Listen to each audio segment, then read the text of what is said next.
नमस्कार, मी आहे दीपाली आणि माझ्या चॅनलवर तुमचे स्वागत आहे. मी कथा घेऊन येत आहे जखमांवरील फुंकर भाग 34. अखिल आणि प्रमोद आलोक पोलीस स्टेशनमध्ये जातात.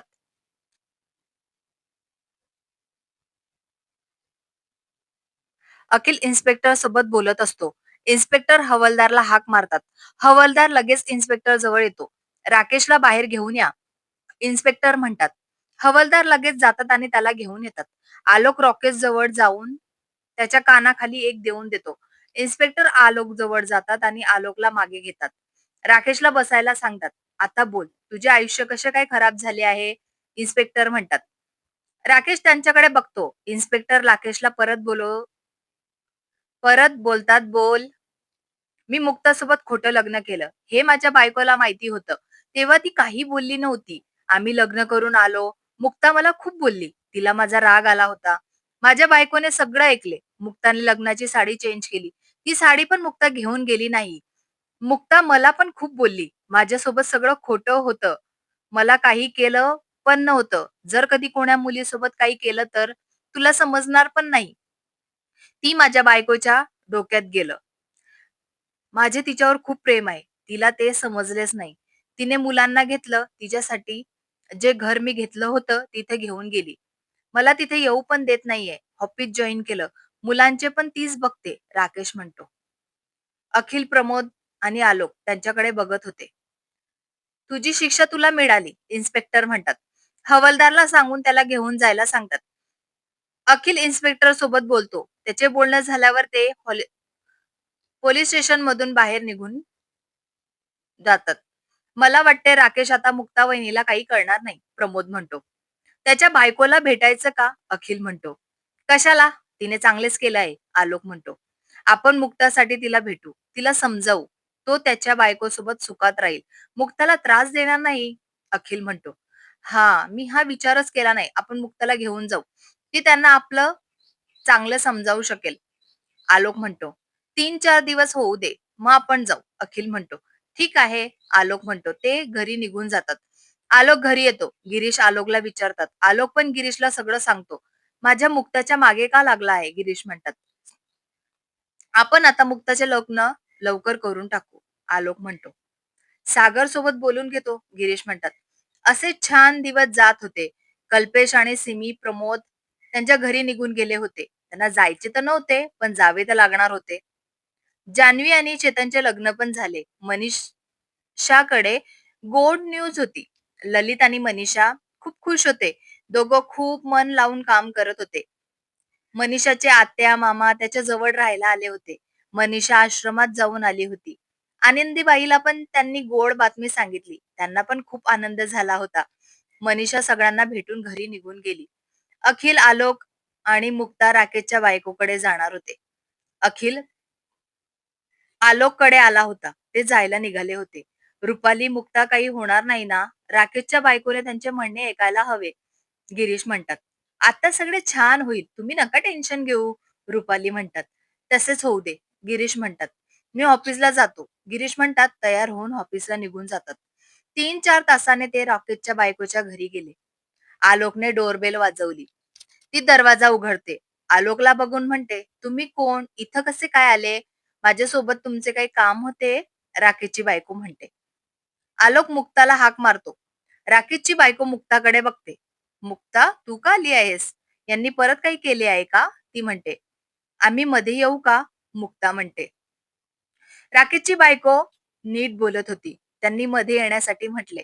ते मध्ये गेले. त्यांनी बसायला सांगितलं. ते बसले. त्यांना पाणी आणून दिले. मला सांगणार का, तुम्ही इथं का आला आहे, ती विचारते. मुलं कुठे गेली, मुक्ता म्हणते. मुलं स्कूलला गेली आहे. आता मला सांगणार आहे का, ती म्हणते. अखिल तिला सांगतो. ती आवरून त्यांच्याकडे बघते. आता ते कुठं आहे, ती म्हणते. आता ते जेलमध्ये आहे. त्यासाठी आम्ही तुला भेटायला आलो आहे, आलोक म्हणतो. मी काय करू, ती म्हणते. त्यांना माफ करा. ते तुमच्यावर खूप प्रेम करतात. मुक्तासोबत त्यांनी चांगले केले नव्हते. त्यांना तुमची खूप आठवण येते. मुलांपासून त्यांना दूर करू नका. तुम्ही पण त्यांच्या सोबत राहा. आता त्यांचे मन भरकटले आहे, अखिल म्हणतो. ती विचार करायला लागली. काय विचार करत आहात, मुक्ता म्हणते. कोणत्या जेलमध्ये ठेवलं आहे ती विचारते. अखिल तिला सगळं सांगतो. मी येऊन त्यांना भेटून सोडवून आणते, ती म्हणते. परत आमच्या आयुष्यात तुम्ही आले नाही पाहिजे. मुक्ताला त्रास नाही झाला पाहिजे, आलोक म्हणतो. आम्ही दुसरीकडे निघून जाऊ, ती म्हणते. आलोक उभा राहतो. अखिल आणि मुक्ता पण उभे राहतात. आता आम्ही निघतो, आलोक म्हणतो आणि ती तिघं त्यांच्या घरातून निघून जातात. त्यांना समजले असेल ना, अखिल म्हणतो. मला तरी वाटतं आहे आता ते आपल्याला त्रास देणार नाही, मुक्ता म्हणते. आता आपण घरी जाऊ, अखिल म्हणतो. ते घरी जायला निघतात. हॉटेलमध्ये जेवण करून घेतात. त्यांना घरी जायला रात्र होते. मुक्ता तर रूममध्ये निघून जाते. फ्रेश होते. बेडवर आडवी पडते. तिला लगेच झोप लागते. आलोक, ती तयार झाली का? त्यांना घेऊन जाणार आहे का? तुमचे काय बोलणे झाले आहे? गिरीश म्हणतात. आलोक गिरीशला सगळं सांगतो. खूप छान झाले. मुक्ताचा बर्थडे आहे. आपल्याला आनंदीबाईला भेटायला जायला पाहिजे. त्यांच्यासोबत बोलून घेऊ, गिरीश म्हणतात. माझ्या डोक्यात अजून एक आलं आहे, आलोक म्हणतो. काय आलं आहे? मला सांग, गिरीश म्हणतात. आलोक गिरीशला सांगतो. त्यांना पण खूप आवडते. मी उद्याच त्यांच्यासोबत बोलून घेतो, गिरीश म्हणतात. तुम्ही बोलून घ्या, मी बाकीचे बघतो. अखिल सोबत पण बोलतो. त्याला पण सांगतो आपण मुक्ताच्या बर्थडेला सगळ्यात मोठं सरप्राईज देऊ, आलोक म्हणतो. तिला खूप आवडेल. आपण खूप छान करू, गिरीश म्हणतात. मॉमला तिच्यासोबत शॉपिंगला पाठवून द्या, आलोक म्हणतो. रुपालीला पण सांगावं लागेल, तिची बहीण येत आहे, गिरीश म्हणतात. डॅड, आलोक म्हणतो. तिचे मुलं पण येणार आहे, गिरीश हसत म्हणतात. बापरे, मी तर ऑफिसमध्येच जाईल, आलोक म्हणतो. गिरीश हसायला लागतात. आता आराम कर. दिवसभर बाहेर होता. दमला असशील, गिरीश म्हणतात. आलोक रूम मध्ये जातो. फ्रेश होतो, चेंज करतो. मोबाईल बघतो, मेल बघतो. ऑफिसचे काही मेल आले आहे का? व्हॉट्सअप उघडतो. हिमानीचे खूप मेसेज आलेले असतात. ते अलिबाग वरून आले तेव्हापासून त्यांचे बोलणेच झाले नव्हते. आलोक खूप दमला होता. तिच्यासोबत बोलायला लागलो की खूप वेळ बोलेल. आता झोपतो. उद्या ऑफिसमध्ये तिच्यासोबत बोलतो. आलोक विचार करतो आणि झोपून जातो. गिरीशने सकाळीच सागरला कॉल केला. त्यांना पण सगळं सांगितले. सागर पण खूप आनंदात झाला. आपण तेच करू. माझ्या मनात आले होते तुमच्यासोबत कसे बोलू म्हणून मी काही बोललो नाही. अखिलने घरी येऊन सांगितले मुक्ताने होकार दिला आहे, सागर म्हणतात. तिला अखिल सोबत बोलायचे होते. आम्ही पण म्हटले बोलून घेऊ. काही मनात राहिले नाही पाहिजे. आधीच सर्व क्लिअर केलेलं बरं, गिरीश म्हणतात. मुक्ता होकार देणारच होती. माझा अखिल हॅन्सम आहे, सागर हसत म्हणतात. माझी मुक्ता पण सुंदर आहे, गिरीश म्हणतात. दोघं पण हसतात. गिरीश हसता हसता थांबतात. गिरीश, काय झालं? अरे मी मजा करत होतो, सागर म्हणतात. उषाला अजून सांगितले नाहीये. ती मुक्ताला काही बोलणार नाही ना, गिरीश म्हणतात. उषा काही बोलली तर आम्ही मुक्तासोबत आहे. तू काळजी करू नको. जशी पूनम आम्हाला तशीच मुक्ता पण आमची मुलगीच आहे, सागर म्हणतात. ते मला माहिती आहे, पण काळजी तर वाटते ना, म्हणून मी म्हटले, गिरीश म्हणतात. तू काही काळजी करू नको. तिचा बर्थडे खूप छान करू. तुला अजून एक सांगतो, तुम्ही पण अखिलला काही सांगू नका, सागर म्हणतात. आलोकने सांगितले होते अखिल सोबत बोल म्हणून. त्याला सांगतो, अखिल काही सांगू नको, गिरीश म्हणतात. लवकर सांग, नाहीतर तो आलोक अखिलला सांगून देईल, सागर म्हणतात आणि कॉल कट करतात. गिरीश आलोक आला का बघतात. अजून आलोक वॉक वरून आलेला नव्हता. गिरीशने रुपालीला हाक मारली. रुपाली लगेच येतात. रुपाली, आलोक आला की माझ्याजवळ पाठव, गिरीश म्हणतात. तोपर्यंत आलोक येतो. आलोक आला. डॅड, काही काम होतं का? आलोक म्हणाला. तू अखिलला कॉल केला का? गिरीश म्हणतात. अजून नाही केला. आंघोळ करून आल्यावर करणार होतो, आलोक म्हणाला. अखिलला कॉल नको करू. सागरने नाही सांगितले आहे, गिरीश म्हणतात. मी त्याला शॉपिंगला घेऊन जाणार होतो. तेच करेल, बाकी काही सांगणार नाही. मजा येणार मग, आलोक म्हणतो. तू आवरून ये, मुक्ता पण येईल. तिला पण ऑफिसला जायचं आहे, रुपाली म्हणतात. आलोक त्याच्या रूम मध्ये निघून जातो. मुक्ता रेडी होऊन येते. मॉम, नाश्ता रेडी आहे का? मला भूक लागली आहे. रात्री तशीच झोपली होती. आता भूक लागणारच ना, रुपाली म्हणतात. मुक्ता, जेवण करून घ्यायचे, भुकेले झोपायचे नाही, गिरीश म्हणणार. कोण भुकेलं झोपलं? मस्त जेवण करायचे व झोपायचे, कांचन म्हणतात. मावशी कशी आहे? मुक्ता त्यांना मिठी मारते. तू कशी आहे? तुझी खूप आठवण काढली. कांचन म्हणतात. आम्हाला पण भेट, मम्मीलाच भेटणार आहे का? गुणिका म्हणते. गुणिक पण येतो. जुडवा असतात म्हणून त्यांचे नाव तसे ठेवले आहे. मुक्ता पण त्यांना भेटते. त्यांना पण मिठी मारते. गुणिक आणि गुणिका मुक्ताला मिठी मारतात. तिचे गाल खेचतात.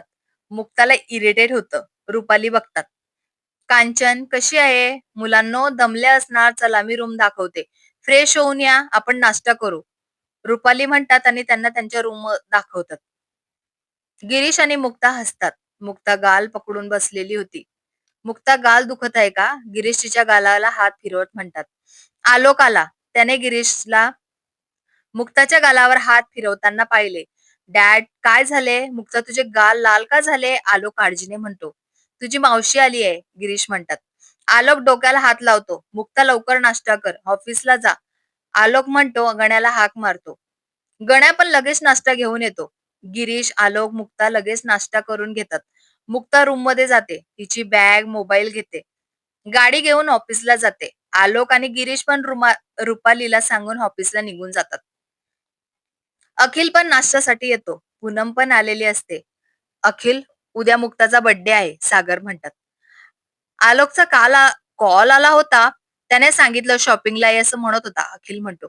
मग जाऊ नये, तो म्हणत आहे तर. ते बर्थडे आश्रमात करणार आहे. त्यांचे आधीच ठरले होते, सागर म्हणतात. कोणाचे काय ठरले होते? आजोबा म्हणतात.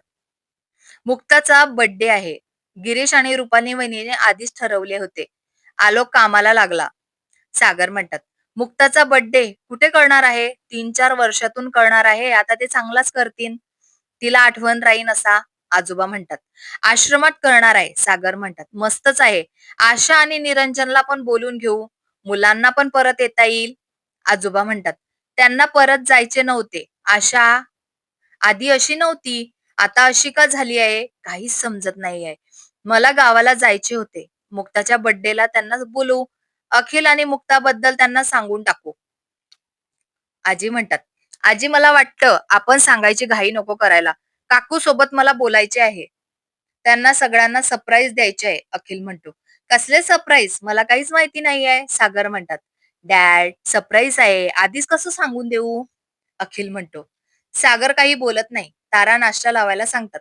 मला पण आश्रमात जायला मिळणार. ऑफिसला जायला लागले तेव्हापासून आश्रमात गेलेच नाहीये. मुलं आठवण काढत असतील. पूनम म्हणते. मुलं खूप गोड आहे. आपण उद्या त्यांच्यासाठी खाऊ घेऊन जाऊ. तारा म्हणतात. पूनम करते. नाश्ता लावलेला असतो. ते नाश्ता करून घेतात. अखिल ऑफिसला निघून जातो. पूनम पण तिच्या ऑफिसला निघून जाते. बाबा मला तुम्हाला काहीतरी सांगायचं आहे. अखिल होता म्हणून तुम्हाला काही सांगितले नाही, सागर म्हणतात. काय सांगणार आहे? तू आनंदी दिसत आहे म्हणजे चांगलीच बातमी असणार. आजोबा म्हणतात. आनंदाची बातमी आहे, सागर म्हणतात आणि आजोबांना सगळं सांगतात. तिथे तारा, आजी पण असतात. ते पण ऐकतात आणि त्यांना पण आनंद होतो. सागर मग आशा आणि निरंजनला बोलावंच लागेल, नाहीतर तिला राग येईल. आजोबा म्हणतात. मला गिरीशचा कॉल आल्यानंतर मी निरंजनला कॉल केला होता. तो आपल्याकडे येण्यासाठी निघाला असेल. सागर म्हणतात. तू हे खूप चांगलं केलं, आजोबा म्हणतात. आपल्याला पण तयारी करायला पाहिजे ना, तारा म्हणतात. तुला लागेल ते तू घेऊन घे. आई तू तारासोबत जाशील का? सागर म्हणतात. मी तारासोबत जाईल. मुक्ताला गिफ्ट पण आणून घेऊ. आजी म्हणतात. उषाला कसे सांगायचे? तिला नंतर माहिती पडले तर ती किती बोलेल? आजोबा म्हणतात. मी रवींद्र सोबत बोलून घेतो. सागर म्हणतात. तू बोलून घे. आजोबा म्हणतात. मी ऑफिसला जातो. सागर म्हणतात. तारा आणि आजीला लिस्ट बनवतात. आता सगळे चांगलं होऊ दे. आशा पण चांगली वागू दे. आमच्या घरात नेहमी आनंद असू दे. गोकुळ होऊ दे. आजोबा मनातच विचार करतात. आम्ही पण मार्केटला जातो, आजी म्हणतात. तारा रूम मध्ये तयार होण्यासाठी जातात. आजी पण तयार होण्यासाठी जातात. लगेच तयार होऊन येतात. आजोबांना सांगून मार्केटमध्ये निघून जातात. कथा आवडली असेल तर लाईक करा, कमेंट करा. पुढील भाग ऐकायचा असेल तर सबस्क्राईब करा. मला सपोर्ट करा. धन्यवाद.